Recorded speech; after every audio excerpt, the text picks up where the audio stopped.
Tenho certeza que todos vocês conhecem alguém que já fez isso. Talvez você já tenha feito isso algumas vezes, eu certamente já fiz. Você começa uma atividade muito empolgado e depois você vai desanimando e desiste dela. Talvez você se matriculou numa academia, pagou o ano inteiro, foi um mês e depois não apareceu mais. Talvez você começou uma dieta, seguiu por algumas semanas e depois a vontade de pedir uma pizza foi maior e você desistiu da dieta. Talvez você começou um livro, um curso e abandonou pelo meio do caminho. Meus irmãos, a Bíblia está repleta de histórias de pessoas que começam a servir a Deus com grande empolgação, mas não por muito tempo. Pessoas que correm atrás de Jesus com muito vigor, com muita alegria, com intensidade, mas depois de algum tempo o seu coração se revela e fica claro que aquela pessoa nunca seguiu a Jesus de verdade. A Bíblia descreve a vida cristã, e nós vemos isso em tantos lugares, não como uma corrida de 100 metros, que você coloca toda a sua energia, toda a sua força, e em poucos segundos você termina e cruza a linha de chegada. A Bíblia descreve a vida cristã como uma maratona, aquele tipo de corrida que exige persistência, perseverança, que você se cansa no meio do caminho, reduz a velocidade, para tomar uma água, e você então depois precisa continuar correndo se você quer chegar à linha de chegada. Existem muitos desafios na vida cristã, o desânimo, a fraqueza, e às vezes existem desafios ainda mais sérios que impedem alguém de chegar de fato à reta final.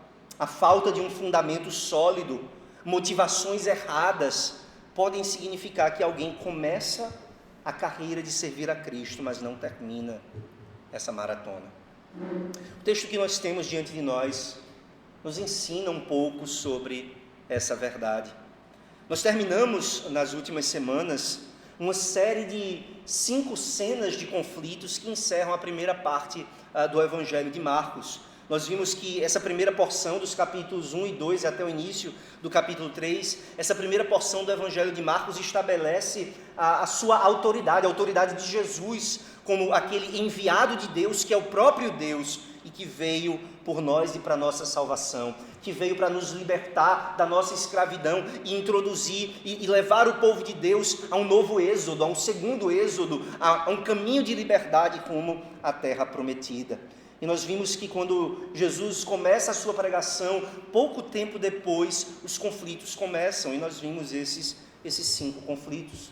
A partir de agora nós entramos numa nova sessão, numa segunda sessão do Evangelho de Marcos, onde nós temos uma ênfase cada vez maior no reino de Deus, na chegada do reino de Deus, no significado do reino de Deus e também do discipulado. Nós vamos ver que esse tema do seguir Jesus é importante para a nossa passagem e é importante para as passagens que vêm depois dela. O nosso texto, como a primeira sessão de Marcos, que começa lá no capítulo 1, versos 14 e 15, esse nosso texto ele também começa com um resumo do ministério de Jesus, que vai dos versos 7 a 12, e também contém uma cena de chamado, assim como no capítulo 1 nós vimos a cena do chamado de Pedro e André e de Tiago e João, aqui nós temos também uma outra cena de chamado. Então, esse texto, ele claramente se divide nessas 2 cenas, um resumo do ministério de Jesus, nos versos 7 a 12, e uma cena de chamado de discípulos, nos versos 13 a 19. O que essas 2 cenas vão nos ensinar hoje, meus irmãos, é que pelo poder da sua palavra e Espírito, Jesus chama discípulos para reconstituir com eles a comunidade do povo de Deus. Pelo poder da sua palavra e do seu Espírito, Jesus chama discípulos para reconstituir com eles a comunidade do povo de Deus. Nós vamos então trabalhar esse tema do discipulado, e não foi a primeira e não será a última vez que nós trabalharemos esse tema no Evangelho de Marcos, mas nós vamos ver então esse tema em duas partes. Nos versos 7 a 12 nós vamos ter aquilo que vamos chamar de os discípulos da empolgação. Os discípulos da empolgação. Olhe para essa cena que começa no verso 7. Retirou-se Jesus com os seus discípulos para os lados do mar, seguiam da Galileia uma grande multidão. Jesus se retirou. De onde foi que ele se retirou? Se você se lembra do nosso último texto, Jesus teve um conflito na sinagoga, no qual um homem com a mão ressequida se apresentou. Jesus o curou num dia de sábado, e aquela cena termina com os fariseus se juntando com seus inimigos herodianos e começando a arquitetar um plano para matar Jesus. Eles estão tramando um plano de assassinato de Jesus. E Jesus, sabendo disso, sabendo desse plano secreto, porque ele conhece os corações, Jesus se retira. Há um tempo de confronto, mas esse tempo ainda não chegou, e por isso Jesus se retira para os lados do mar da Galileia. E embora aos discípulos talvez parecesse que aquele fosse ser um tempo de descanso, de refrigério, talvez eles achassem que iriam para um acampamento, para um retiro espiritual, imediatamente quando Jesus se retira para os lados do mar, as multidões voltam a segui-lo. Nós temos então Jesus no mar e uma multidão de seguidores, e Marcos faz questão de detalhar de onde essas multidões vêm. Veja o final do verso 7 e o início do verso 8. Também da Judéia, de Jerusalém, da Idumeia, da além do Jordão e dos arredores de Tiro e de Sidom, uma grande multidão, sabendo quantas coisas Jesus fazia, veio ter com ele. Essa descrição que Marcos dá nos mostra o tamanho da fama de Jesus. Ele tem curado enfermos, ele tem expelido demônios de pessoas que estão possuídas por demônio. E todo o território de Israel e até no estrangeiro já estão sabendo desse homem. Aqui a descrição, se você se lembra, quando João Batista aparece, Marcos, lá no capítulo 1, Marcos descreve que as pessoas vinham de toda a Judéia para conhecer Jesus, ou para conhecer João, para receber o batismo de João. Mas aqui Marcos expande, Jesus é mais famoso do que João Batista nesse momento. As pessoas vêm até mesmo de territórios de fora de Israel, de Tiro e de Sidom. As pessoas estão ouvindo falar de Jesus e estão se aglomerando aonde quer que ele vá. Mas existem alguns problemas que Marcos sutilmente introduz aqui na nossa passagem. O primeiro problema, irmãos, é que, se você prestar atenção no final do verso 8, Marcos deixa claro para a gente que as multidões estão cativadas não pela pessoa de Jesus, não pela pregação de Jesus, mas pelo poder milagroso do Senhor. Veja que ele diz que as multidões estavam literalmente ouvindo quantas coisas Jesus fazia. A ênfase está no que ele faz, nas suas obras, nos seus milagres, e as pessoas correm para ele, não por quem ele é, não pela libertação de pecados que ele oferece, não pela salvação que existe nele, não pelo perdão que ele veio prover, não pela sua bendita pessoa, mas por aquilo que ele é capaz de fazer, para curar uma doença, para expelir um demônio. O problema é maior do que esse, na verdade. Essa é uma característica do Evangelho de Marcos, mas fica muito claro aqui que Marcos descreve as multidões como sendo geralmente um empecilho para Jesus. A gente já viu isso antes, quando depois que o leproso saiu propagando a purificação que Jesus tinha realizado, as multidões o cercam de forma que Jesus não consegue mais entrar na cidade. E aqui Marcos usa uma linguagem que mostra a multidão como sendo uma espécie de inimiga de Jesus e de obstáculo de Jesus no caminho. Veja que no verso 9 é dito que Jesus precisou que os discípulos fizessem um barquinho para que ele conseguisse se afastar um pouco das margens do mar da Galileia, para que ele pudesse ensiná-las sem ser comprimido pela multidão. Talvez você já tenha estado no meio de uma grande multidão, e multidões têm o poder de matar pessoas. Não é algo surpreendente quando há conflitos políticos, pessoas morrem no meio de multidão, sufocadas, pisoteadas, certo? Se você já participou de uma manifestação política, talvez já tenha se sentido assim, ou talvez você foi para um show muito lotado, ou talvez você foi para um terminal de ônibus às 6 horas da tarde, e você sentiu um pouco do que está acontecendo aqui. Jesus não consegue respirar no meio daquela multidão, e ele então pede aos discípulos que tenham à disposição sempre um barco, de onde ele possa se afastar um pouco das margens e ensinar as multidões. Mas Marcos agrava ainda mais o problema no verso 10, quando ele diz que as multidões veja, no verso 10 ele diz que ele curava muitos, de modo que todos os que padeciam de qualquer enfermidade se arrojavam a ele para o tocar. A ideia é de que as pessoas estão literalmente se jogando em Jesus, pulando em cima dele, atacando de certa forma, para que tocando elas sejam curadas. Antes desse momento a gente vê Jesus tocando pessoas. Agora as pessoas estão desesperadas, pulando umas em cima das outras, tentando chegar a Jesus para tocá-lo, para que sejam curadas. Marcos agrava ainda mais o problema, então, no verso 11, quando ele fala desses espíritos imundos. Nós já vimos Jesus expelir espíritos imundos, demônios de um indivíduo, lá no capítulo 2. E aqui, mais uma vez, nós vemos essa que é a reação padrão dos demônios nos evangelhos. Quando eles veem a Cristo, a sua reação é uma reação de humilhação, mas não é uma humilhação humilde, e sim uma humilhação arrogante, manipuladora e odiosa. Vejam, irmãos, é preciso entender isso. Aqui os demônios fazem com que as pessoas se prostrem diante de Jesus, mas eles não estão se prostrando em adoração a Cristo, mas com ódio eles não podem se manter de pé, e então eles exclamam: Tu és o Filho de Deus. Aqui nós não temos a fé que salva, aqui nós não temos a devoção, o amor a Cristo. Essa reação dos demônios é uma reação manipuladora. Eles sabem que não podem conter Jesus, eles sabem que não podem impedir Jesus pelos seus próprios poderes, mas eles tentam usar o nome do Filho de Deus para controlá-lo.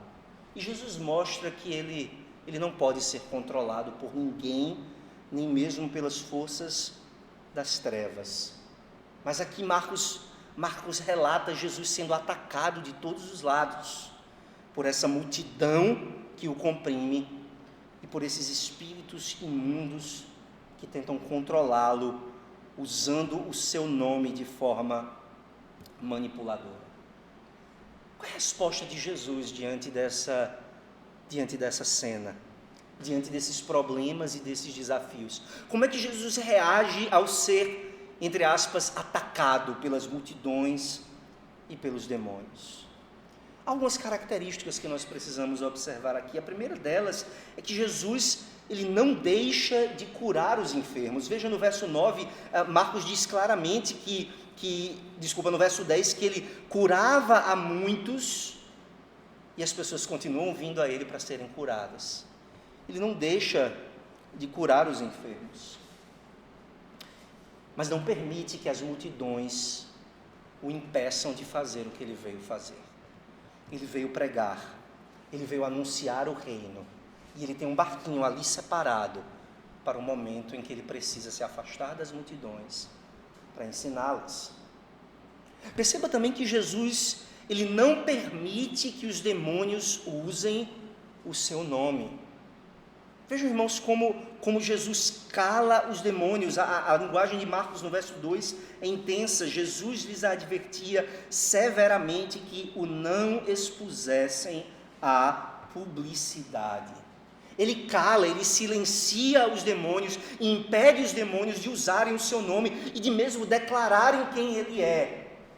O que os demônios estão dizendo é verdadeiro. Marcos começa o seu evangelho, primeiro verso do capítulo 1, princípio do evangelho de Jesus Cristo, Filho de Deus. O que os demônios estão dizendo é verdade, tu és o Filho de Deus. Por que então Jesus manda que eles calem a boca? primeira razão fica clara no texto. Marcos diz para que o não expusessem à publicidade. Ele não quer se revelar plenamente como filho de Deus ainda.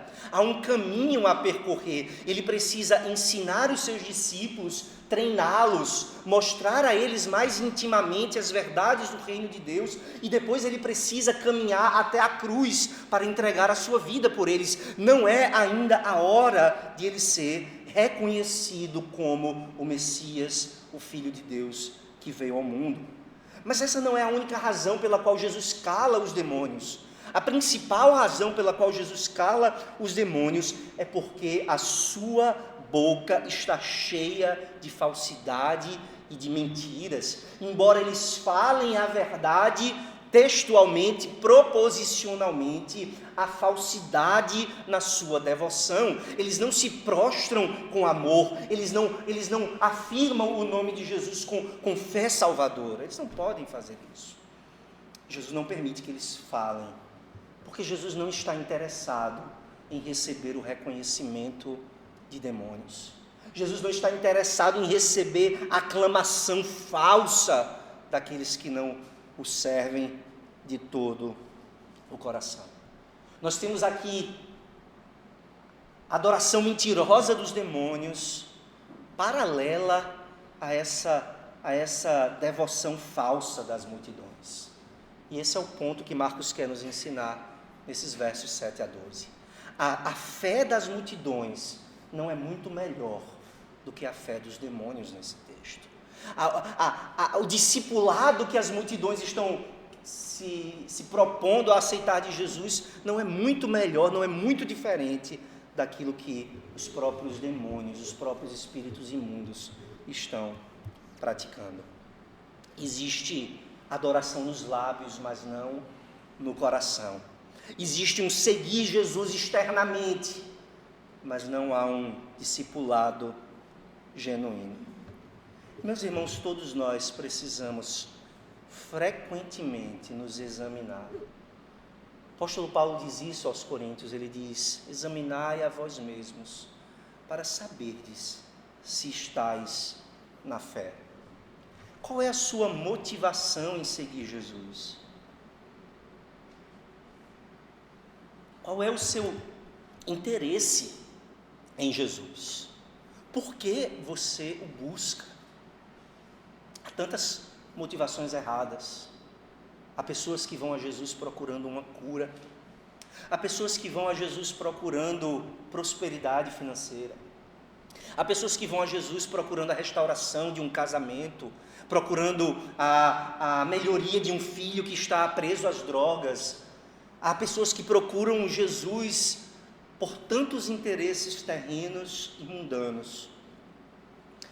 E Marcos aqui chama a nossa atenção para o fato de que um discípulo que segue a Jesus com essa empolgação, com essa motivação, mesmo empolgado, a fé dele não é tão melhor do que a fé dos demônios. Não é fé verdadeira você clamar pelo nome de Jesus, simplesmente para saciar as suas necessidades. Não é fé verdadeira você correr atrás de Jesus, simplesmente por aquilo que Ele pode dar ou fazer. Porque quando você segue a Jesus pelo que Ele pode fazer por você, quem é o Senhor dessa relação? Quem é de fato o Senhor e quem é o servo? Se eu sigo a Jesus somente pelo que Ele pode me dar, então Ele é o meu servo e não o meu Senhor. Se eu sigo a Jesus pelo que Ele pode fazer por mim, sou eu quem mando e não Ele. Eu estou tentando controlá-lo, manipulá-lo exatamente como os demônios nesse texto. E esse é um tipo de discipulado, esse é um tipo de fé, esse é um tipo de seguir Jesus que não salva, que não nos traz o bem verdadeiro. Mas eu quero que você perceba um outro detalhe, uma outra aplicação nesse texto. Mesmo sendo procurado por pessoas que têm uma fé falsa, uma fé que não é colocada no Filho de Deus, mas naquilo que Ele pode fazer, Jesus pacientemente cura aqueles que vão até Ele. E Jesus pacientemente mantém um barquinho de onde ele possa ensiná-las. Meus irmãos, nunca deve ser o nosso desejo que as pessoas vão para longe de Cristo, mesmo quando elas não demonstram ter fé verdadeira. Eu me lembro de muitos anos atrás ter ouvido um pregador, e aquilo me entristeceu profundamente no dia em que aconteceu.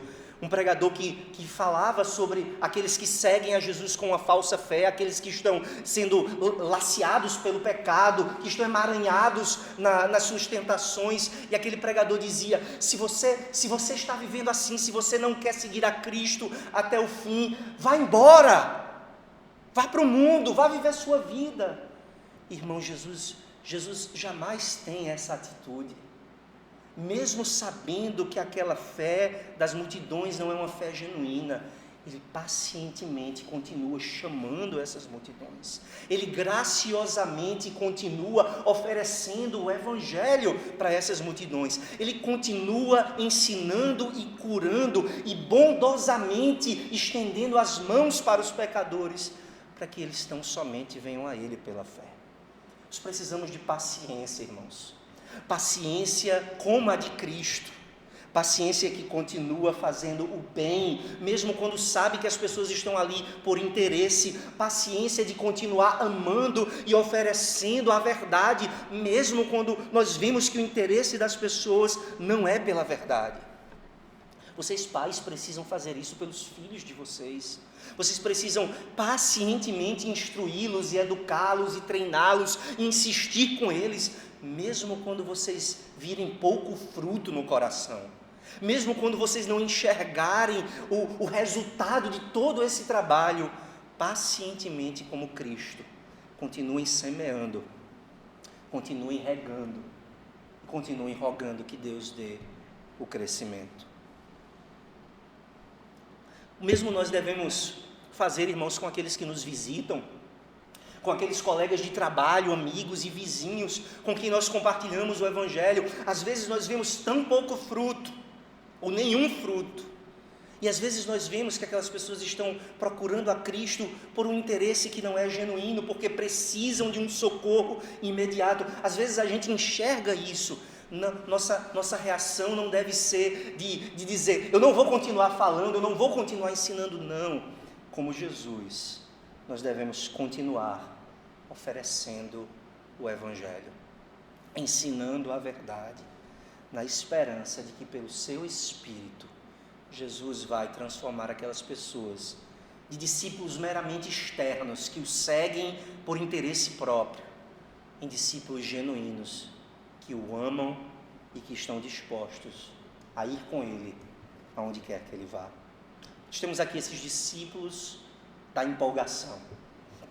Nós temos, a partir do verso 13, um outro tipo de discípulo, os discípulos da eleição, os discípulos empolgados, os discípulos eleitos. Veja comigo o que acontece no verso 13. Depois subiu ao monte e chamou os que ele mesmo quis, e vieram para junto dele.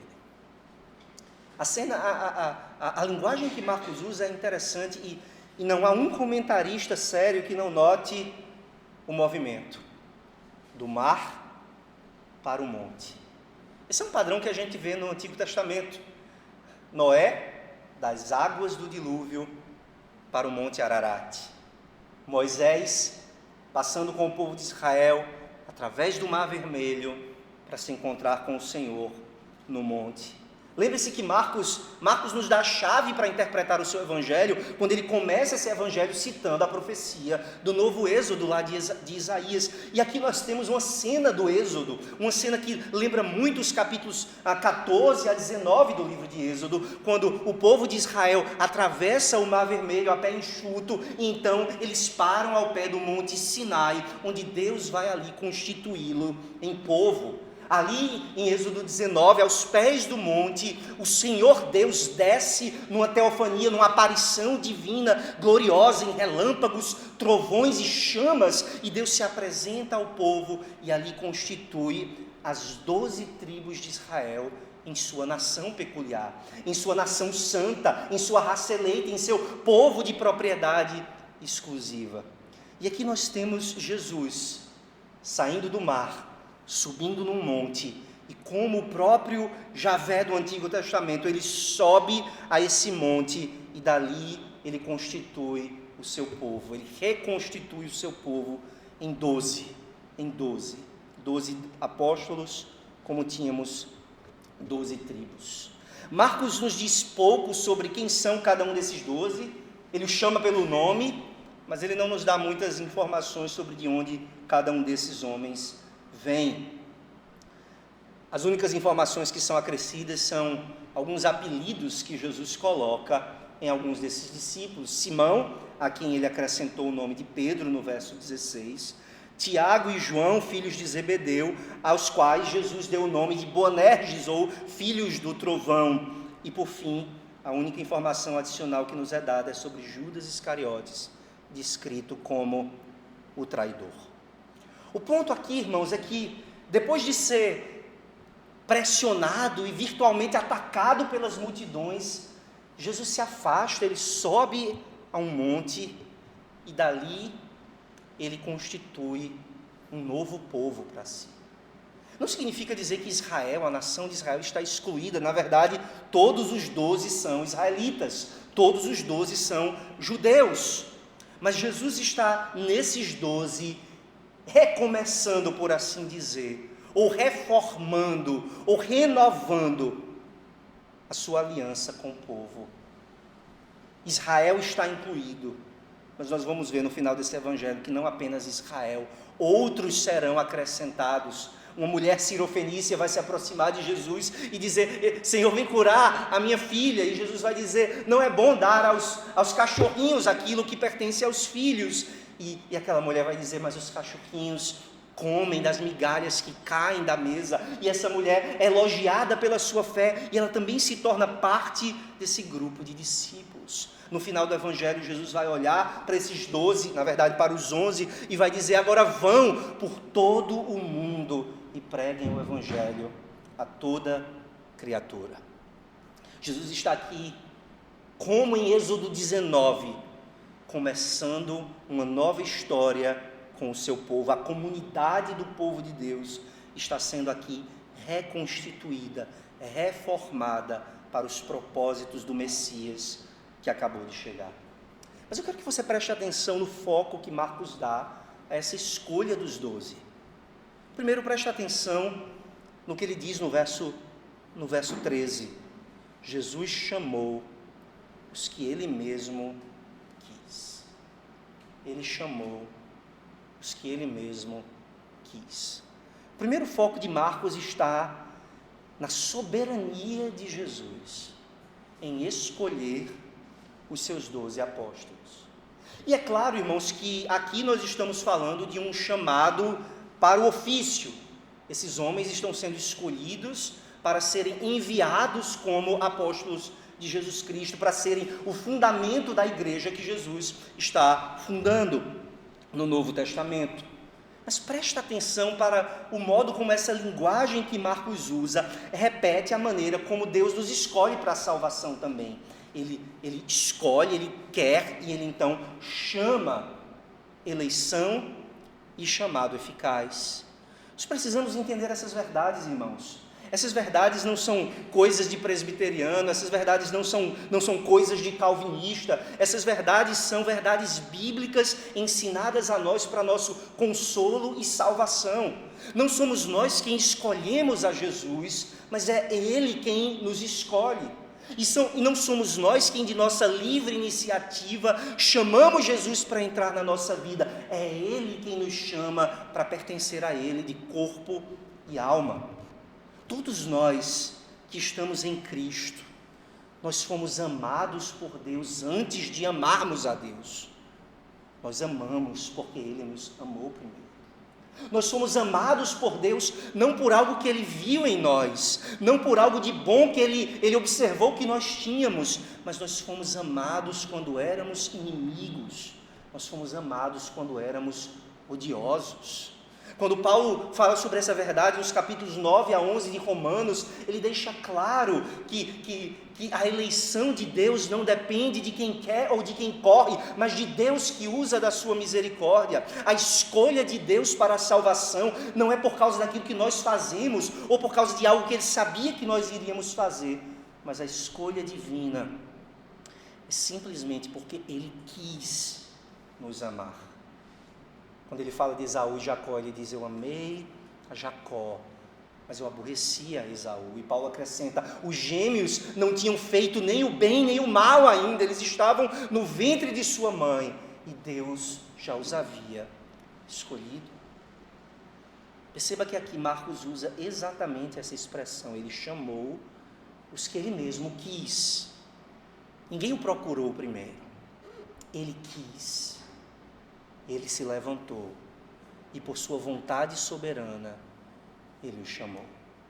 E esse é o outro lado da moeda. Nós temos a eleição, esse ato de Deus na eternidade, quando ele de sua boa vontade decretou todos aqueles que haveriam de crer nele. Mas no tempo e no espaço, como é que a gente sabe quem é um eleito de Deus? Na história, a eleição acontece na eternidade, mas na história, como é que a gente sabe quem é o eleito de Deus? Marcos nos dá aqui, ele chama, e aqueles que são chamados vêm para junto dele. Veja o verso 13: chamou os que ele mesmo quis, e vieram para junto dele. Ele chama com voz poderosa, e pelo seu Espírito, aqueles que pertencem a ele vêm. Por sua palavra e por seu Espírito, ele chama os eleitos, e eles vêm. Há um chamado geral que é dado a todos os homens. Quando alguém lê a Bíblia, essa pessoa é chamada por Deus a se arrepender e crer. Quando alguém vem à igreja e ouve o Evangelho, essa pessoa é chamada por Deus a se arrepender e crer. Mas esse é o chamado geral e externo. Existe um chamado interno e eficaz que só o Espírito Santo pode fazer. E é desse tipo de chamado que a Bíblia fala como o chamado eficaz. Aqueles que foram escolhidos por Deus antes da fundação do mundo, eles ouvem a voz do Senhor, não apenas com os seus ouvidos, mas na plenitude do tempo, o Espírito abre o coração desses eleitos para que eles ouçam com o coração e respondam a esse chamado e venham a Cristo. Como é que eu sei que eu sou um eleito de Deus? Não adianta tentar ler os livros da eleição, não adianta ler o livro da vida. Esse livro é secreto, ele pertence a Deus. Nenhum de nós tem como olhar para aquele livro e saber se o nosso nome está escrito ali. Mas nós temos como saber se somos eleitos, sim. E nós sabemos que somos eleitos pelo nosso chamado eficaz e pela resposta que nós damos a esse chamado. No Evangelho de João, Jesus vai dizer exatamente assim: as minhas ovelhas ouvem a minha voz, eu as conheço e elas me seguem. Como é que eu sei que eu sou uma ovelha de Cristo? Eu ouço a sua voz e eu sigo, eu ando no caminho que Ele me chamou. Esse é o primeiro foco dessa segunda metade do nosso texto, a soberania de Jesus no chamado dos seus discípulos. Ele chamou os que quis e vieram para junto dele. O segundo foco que Marcos dá está então no verso 14, quando ele diz: então designou 12 para estarem com ele e para os enviar a pregar e a exercer a autoridade de expelir demônios. Qual é o propósito desse chamado soberano? Qual é o propósito pelo qual Jesus escolheu esses 12, chamou esses 12 e literalmente criou esses 12? A nossa tradução diz designou 12, mas o verbo é fazer ou criar. Ele formou esses 12. Marcos diz para quê? Então ele usa dois propósitos, ele dá dois propósitos: para estarem com ele e para os enviar.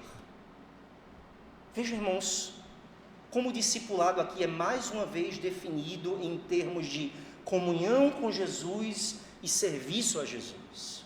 Eles foram chamados para estar com Ele e para serem enviados. De onde vem a palavra apóstolo? Vem desse verbo enviar. Jesus designou 12 para estarem na sua presença. E essa é a marca fundamental dos discípulos. Vejam, irmãos, esses apóstolos, eles vão estar perto de Jesus, em comunhão íntima com Jesus. Eles vão comer e beber com Jesus, eles vão dormir ao lado de Jesus. Jesus vai confiar a eles seus segredos e os mistérios do reino de Deus, e eles vão acompanhar Jesus, aprender com Jesus, viver com Jesus, imitar Jesus. Eles vão simplesmente estar com Jesus. As multidões vêm e vão, esses discípulos permanecem perto do Senhor. O segundo propósito que Marcos dá é que eles não apenas vão estar em comunhão com Jesus, mas eles vão ser, depois de algum tempo, enviados. E esse envio aqui vai acontecer mais para frente, lá no capítulo 6, há um primeiro envio, quando os 12 são enviados para percorrer o território da Judéia, pregando o Evangelho. Mas o envio que Marcos tem em mente aqui mais propriamente é o envio que acontece lá no capítulo 16, quando depois da sua ressurreição, Jesus diz a eles, ide e pregai o Evangelho a toda criatura. Eles são chamados para estar com Jesus, mas eles também vão ser treinados para, daqui a algum tempo, serem enviados por Jesus para o seu serviço. Não é mera comunhão e contemplação, mas é também serviço e trabalho para o Rei. Serviço e trabalho para o Reino. Aqui, Marcos descreve esse envio como sendo um envio para pregar e para exercer a autoridade de expelir demônios. Eles vão fazer o que Jesus faz. Eles vão estender o trabalho de Jesus para outros lugares que o próprio Jesus, em carne, não vai alcançar. Então Jesus vai enviar esses homens como seus representantes, e como seus representantes eles vão fazer a mesma coisa que Jesus faz. Eles vão pregar e eles vão exercer a autoridade com dons de cura e de expelir demônios. Já falamos disso quando expusemos o chamado de Pedro, André, Tiago e João no capítulo 1, mas é importante, irmãos, a gente lembrar mais uma vez do que a gente tem aqui. Nós temos numa passagem como essa, muitas verdades que se aplicam a nós, e ao mesmo tempo algumas verdades que não se aplicam a nós. Lembre-se que esses 12 aqui, eles são únicos, e a experiência que eles vão ter com Jesus é única. Eles são os apóstolos, aqueles que vão ser colocados como fundamento da igreja. A igreja vai ser construída sobre Cristo, mas os apóstolos é quem vão lançar esse fundamento para a edificação da igreja, para a construção desse edifício. Então, existem coisas que esses apóstolos experimentam que nós não experimentamos. E é por isso que, depois que Judas traz Jesus é morto e crucificado, o que é que acontece lá no capítulo 1 do livro de Atos? Eles vão escolher alguém para substituir Judas. Existem alguns critérios, e os critérios são exatamente os que estão aqui. Precisa ser alguém que esteve com Jesus durante todo o seu ministério terreno. Alguém que viu Jesus fazer tudo o que ele fez e que ouviu Jesus ensinar tudo o que ele ensinou. E por isso, não podia ser qualquer um.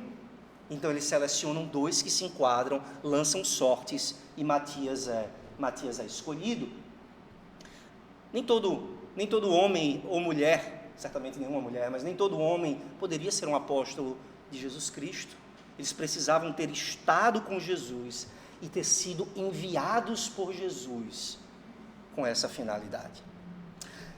É por isso que Paulo vai dizer, por exemplo, que ele é um apóstolo nascido fora de tempo, porque ele cumpre os requisitos para o apostolado. Ele viu Jesus no caminho para Damasco, e ele recebeu de Jesus o comissionamento para ser um apóstolo, mas ele não participou com os outros de todo o ministério terreno de Jesus, e por isso ele diz: eu sou um apóstolo nascido fora de tempo.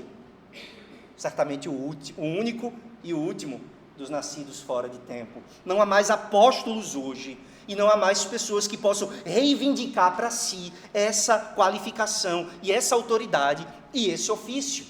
O ministério apostólico encerrou com a morte do último dos 12 apóstolos, que, segundo a tradição, foi o apóstolo João. Depois disso, não há mais outro fundamento a ser lançado. Os apóstolos já fizeram aquilo que eles foram especificamente chamados a fazer. Por outro lado, irmãos, é claro que essa passagem é instrutiva para nós.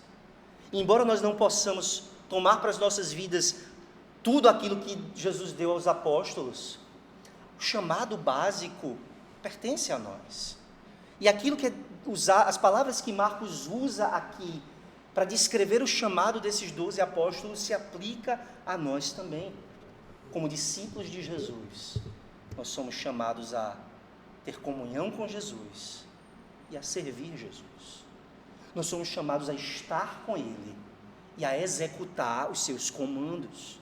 Nós somos chamados à presença de Jesus e nós somos chamados a partilhar do trabalho de Jesus.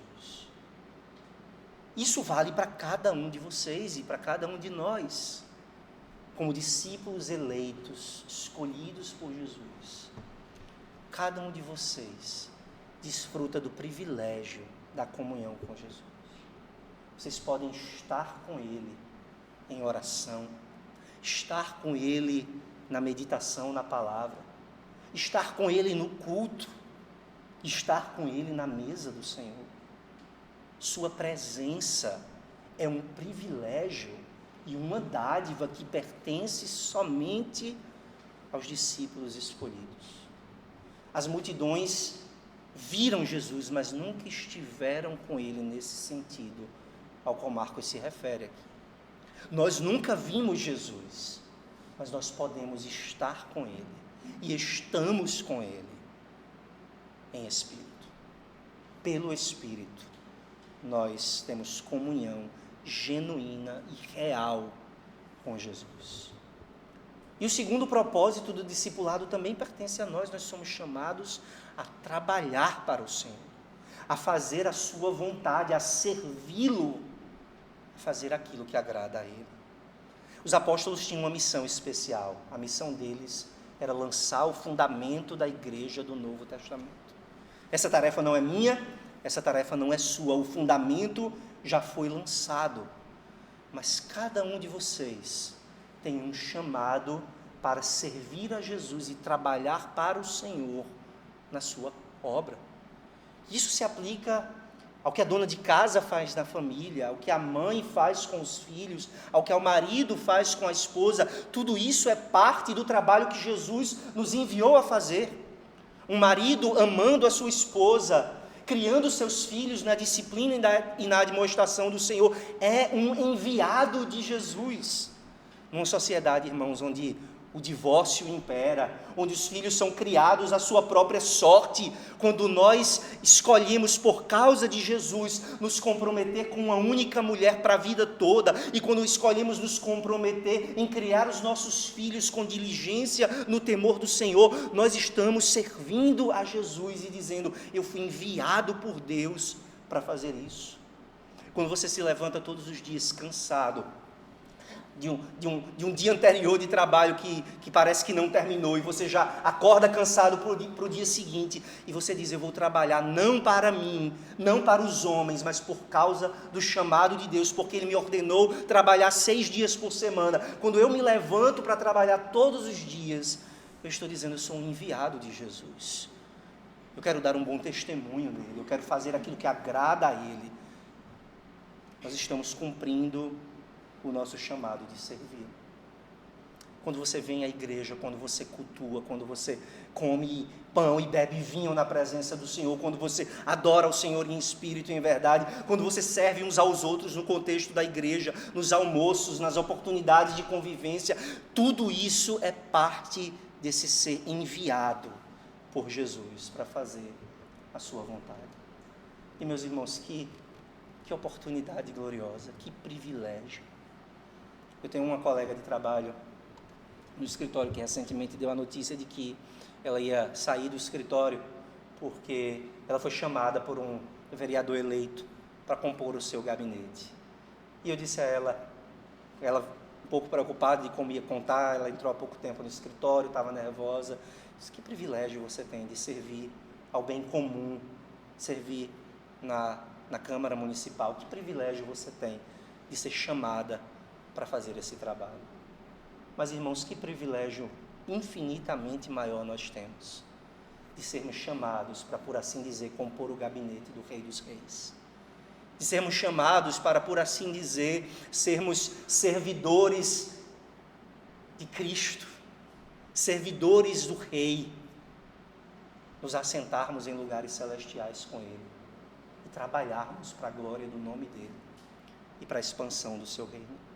Esses 12 têm um lugar de destaque, e nenhum de nós terá o lugar que eles têm. Lá no livro de Apocalipse é descrito que os portões da cidade terão os nomes dos 12 apóstolos. Essa honra não é nossa, essa honra pertence a eles. Mas nós temos muita honra, irmãos, em sermos chamados pelo Senhor para o seu trabalho, em termos o nome dele inscrito em nós e termos o nosso nome inscrito no livro dele. Que privilégio nós temos de não apenas estar com ele, mas de trabalhar para ele, de andar com ele e de fazer a sua vontade. Irmãos, nenhum de nós deveria se sentir insignificante, nenhum de nós deveria se sentir sem importância, nenhum de nós deveria se sentir inútil, porque o Senhor se agradou de dar a nós o seu reino. Ele se agradou de fazer de nós servos desse grande reino que Ele está estabelecendo. Que privilégio! Só há um perigo contra o qual nós precisamos nos guardar, irmãos. Alguns de nós certamente se matricularam numa academia e abandonaram. Começaram um livro e deixaram o livro pela metade. Aqui nós temos um desafio para cada um de nós, a não abandonarmos a nossa caminhada com Cristo. Nós temos aqui um desafio para não deixarmos o nosso posto. Aqui nós temos uma exortação da palavra de Deus, para que nenhum de nós seja como aqueles das multidões que iam e vinham, mas nunca estiveram de fato com Cristo. A exortação que a palavra de Deus nos dá, que nós devemos correr essa carreira com Cristo até o fim. Perseverar como discípulos de Cristo até o último fôlego de vida que Ele nos der. E se em algum momento nós tivermos nos desviado, se em algum momento nós tivermos saído da rota, nós precisamos clamar ao Senhor: Senhor, me traz de volta para o lugar de onde eu não deveria ter saído. Senhor, me levanta se eu cair. Senhor, me coloca de volta nessa corrida, para que eu possa correr com perseverança a carreira que nos está proposta. Nós aprendemos nesse texto que, pelo poder de sua palavra e Espírito, Jesus chama discípulos para reconstituir a comunidade do povo de Deus. Esses são os 12 apóstolos inicialmente, mas deles, todos nós que somos discípulos de Jesus, somos pedras espirituais colocadas sobre esse fundamento. E como discípulos de Jesus, nós somos chamados a viver como parte do povo de Deus, na presença de Jesus, trabalhando para Jesus.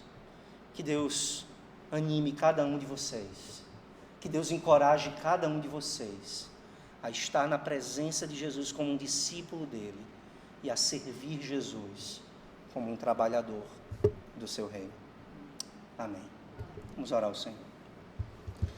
Obrigado, Senhor, pela Tua palavra, pela exortação que a Tua palavra nos dá para que sejamos Teus discípulos, para que andemos no Teu caminho, para que não nos desviemos, para que não desfaleçamos, para que não desmaiemos. Ó Senhor, levanta-nos no nosso meio os que estão caídos, traz de volta, Senhor, os que estão desviados, renova as forças dos que estão enfraquecidos, anima os que estão cansados e faz, Senhor, com que todos nós possamos voltar a correr com perseverança a nossa carreira cristã.